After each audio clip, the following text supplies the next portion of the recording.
5 sekawan, berkelana. Bagian 21 Dick mendapat akal lagi. Tunggu, kata Dick. Mungkin yang datang itu Pongo sendiri. Mungkin ia sama sekali tidak pergi ke perkemahan sirkus, tapi berkeliaran saja di atas bukit. Lalu turun ke bawah lewat lubang masuk dekat karavan kita, dan kemudian menyergap Tiger Dan. Kalau benar begitu, pasti Lou akan menembaknya. Kemungkinan Pongo bisa menang kecil sekali. Jadi kita tidak bisa diselamatkan. Lebih baik aku menyelinap ke dalam terowongan sementara masih ada kesempatan. Lalu aku bersembunyi dalam rongga gua yang luas. Untuk apa? Tanya Julian heran. Goblok, mungkin saja aku nanti bisa menyelinap masuk ke lorong yang menuju lubang masuk dan lari keluar tanpa ketahuan mereka, kata Dick sambil bangkit. Lalu aku bisa minta bantuan. Kalian sebaiknya bersembunyi saja di salah satu tempat. Cari tempat persembunyian yang baik, Julian. Siapa tahu kedua laki-laki itu datang lagi apabila mengetahui bahwa salah seorang di antara kita berhasil melarikan diri. Ayo, tanpa mengatakan apa-apa lagi anak itu masuk ke terowongan, melewati tempat penyembunyian barang curian yang sekarang tinggal sedikit yang tersisa, kemudian masuk ke rongga gua yang luas. Di situ keadaan ribut sekali. Rupa-rupanya Pongo berhasil mencengkeram kedua laki-laki itu sekaligus. Kedua senter mereka padam. Lou tak berani menembak, karena takut akan mengenai Tiger Dan. Perkelahian itu hanya sedikit yang dapat dilihat oleh Dick. Ia hanya mendengar suara menggeram-geram dan teriakan-teriakan. Dick berjalan mengitari pergumulan yang sedang berlangsung di dasar gua. Ia berjalan secepat mungkin dalam gelap menuju tempat di mana diperkirakannya terdapat lubang untuk turun ke lorong pertama. Ia harus hati-hati karena takut terjerumus ke dalam lubang itu. Akhirnya ia berhasil juga menemukannya lalu turun ke rongga sempit yang ada di bawahnya ketika merasa sudah cukup aman, dinyalakannya senter dalam lorong yang menuju lubang keluar. Tak lama kemudian Dick sudah berada di luar. Ia lari mengitari karavan, lalu berhenti. Tiba-tiba ia mendapat akal. Memang, ia kini bisa mencari bantuan tapi pada saat ia kembali dengan membawa bantuan, pasti kedua laki-laki itu sudah minggat. Pasti mereka sudah merencanakan akan lari dengan membawa barang-barang curian. Bagaimana jika ia menaruhkan papan-papan penutup di atas lubang keluar? Papan-papan itu harus dihenyakkan kuat-kuat ke tanah kemudian ditindih dengan batu-batu besar. Ia takkan mampu mendorong karavan ke atas papan-papan itu, karena terlalu berat bagi seorang anak. Tapi ditindih dengan batu-batu besar, rasanya juga sudah cukup. Kedua penjahat itu pasti akan menyangka bahwa di atas lubang sudah ada karavan lagi. Dick cepat-cepat melaksanakan rencana barunya itu. Diseretnya papan-papan itu satu persatu ke atas lubang. Napasnya terengah-engah. Sesudah selesai papan-papan itu dihenyakkan ke dalam lubang, Dick lantas menyorotkan senternya klan kemari.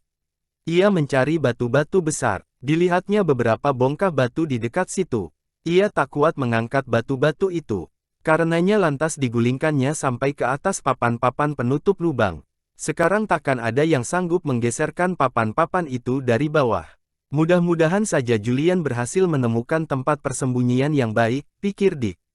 Aduh, aku kepanasan. Tapi tak boleh istirahat. Sekarang aku harus cepat-cepat lari ke bawah, mudah-mudahan tidak tersesat dalam gelap. Dalam gua yang luas, kedua laki-laki jahat itu akhirnya berhasil membebaskan diri dari cengkeraman Pongo yang sedang marah. Tubuh mereka habis kena gigit dan cakaran. Tapi Pongo tidak sekuat dan sebuas biasanya, karena sedang menderita luka di kepala. Akhirnya Lou dan Tiger Dan berhasil mengusirnya. Simpanse itu berjalan terpincang-pincang masuk ke dalam terowongan, sambil mencium-cium jejak bau anak-anak. Kalau Lou tadi lekas berhasil menemukan pistolnya kembali, Pongo pasti ditembaknya, tapi tidak mudah menemukan pistol dalam gelap. Ia meraba-raba mencari senternya, dan kemudian ditemukannya juga. Senter itu walau mula-mula rusak, ternyata kemudian bisa menyala lagi setelah diketok-ketokkan ke tanah beberapa kali. Senter dinyalakan, lalu diarahkan sinarnya pada Dan.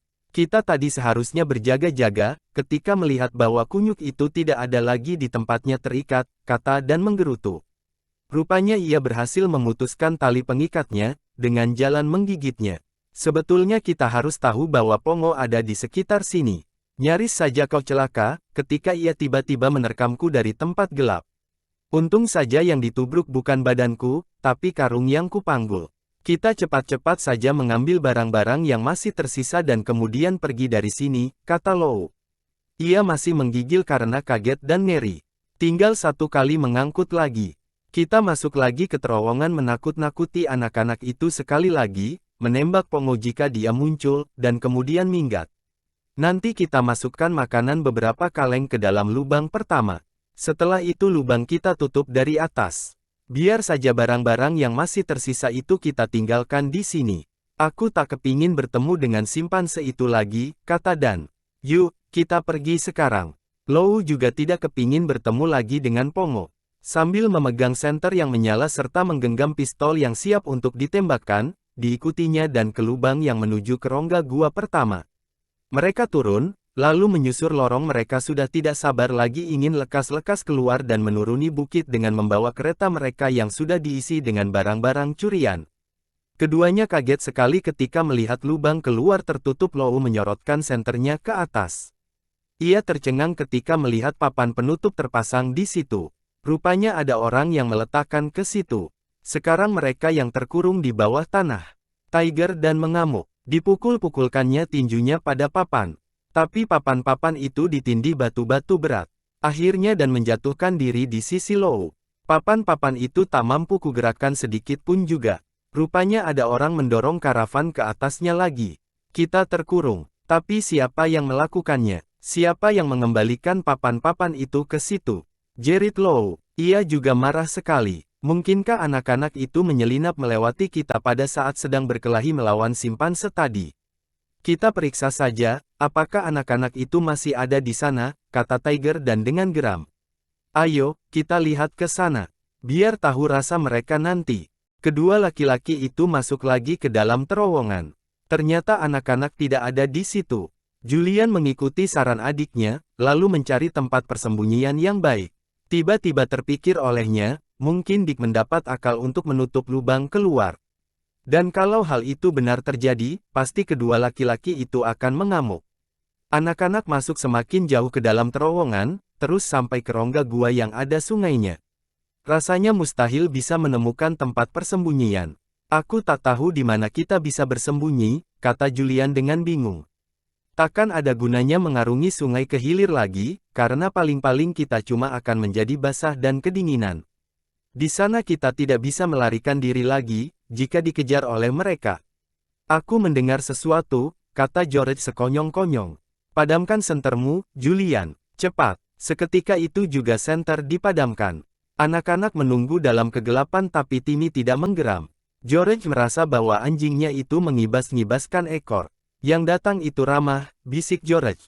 Di sana, mungkin Pongo yang datang. Nyalakan sentermu lagi. Cahaya senter menyorot ke depan. Di tengah cahayanya nampak simpanse itu berjalan terpincang-pincang menghampiri mereka. Nobby bersorak girang. Pongo datang lagi, katanya. Pongo, kau tadi pergi ke perkemahan. Kau membawa bantuan. Tidak, Pongo tidak pergi ke sana, kata Julian, karena melihat surat yang masih terikat ke leher simpanse itu. Itu surat kita, masih ada di lehernya. Sialan. Pongo memang simpanse yang cerdik, tapi ia tidak cukup pintar sehingga bisa memahami tugas yang sukar seperti ini, kata George.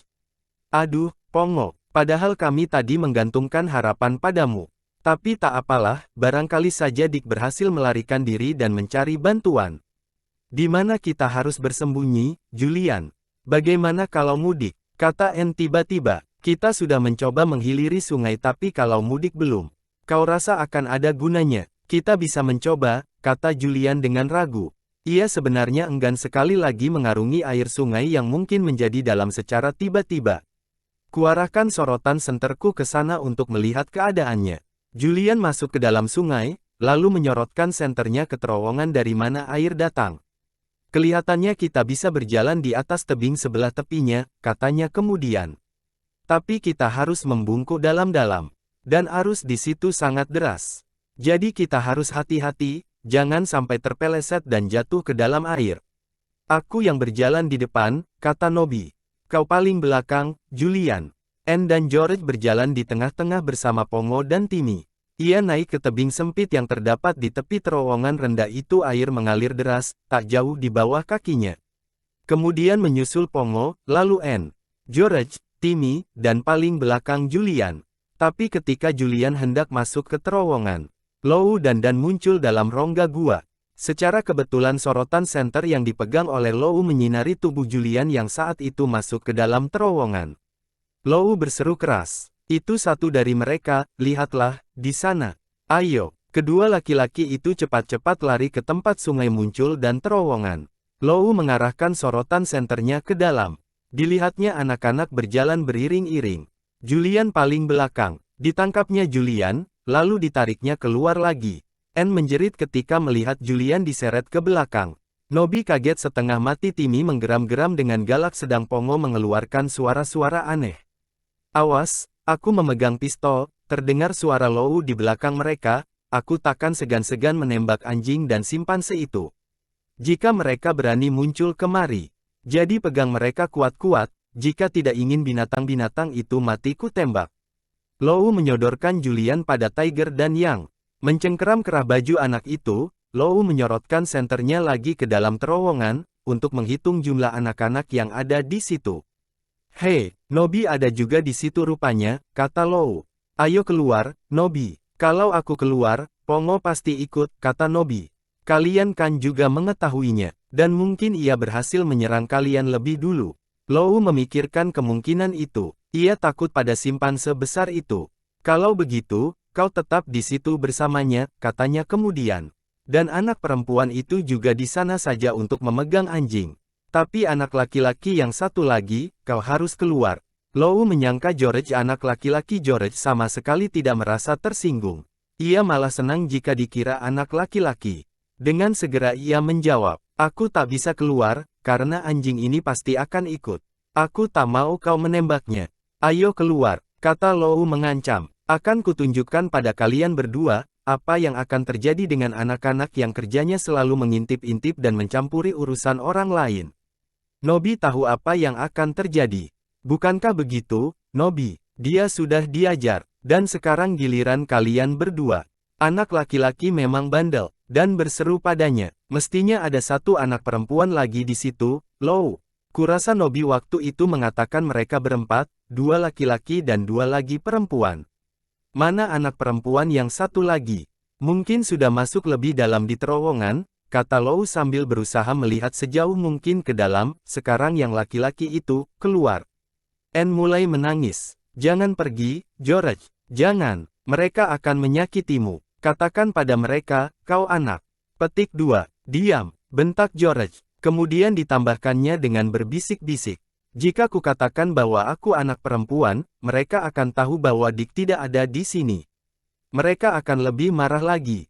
Tolong pegangkan Timmy." Anne memegang kalung leher Timmy dengan tangan gemetaran. George beringsut-ingsut kembali ke arah gua. Tapi Julian tak mau membiarkan George disakiti kedua laki-laki itu. Mungkin anak itu menganggap dirinya laki-laki. Tapi Julian takkan membiarkan saudara sepupunya itu diperlakukan seperti anak laki-laki. Julian memberontak. Begitu George keluar dari terowongan, Lou langsung menangkapnya. Tapi tepat pada saat itu pula Julian berhasil menendangkan kakinya tinggi ke atas. Kena senter yang dipegang Lou. Senter itu terpental ke langit-langit gua, lalu jatuh di salah satu tempat. Senter itu padam. Sekarang dalam gua gelap gulita. "George, kembali ke terowongan dengan Anne," seru Julian. "Timmy, Timmy, kemari, kemari, Pongo, Timmy jangan sampai kena tembak." Jerit George ketakutan ketika anjing itu lewat di dekatnya dan menerjang masuk ke dalam gua. Ketika ia berteriak, terdengar bunyi tembakan. Lou menembak membabi buta, ke arah di mana Timmy berada menurut sangkaannya. George menjerit, "Timmy, Timmy, kau luka."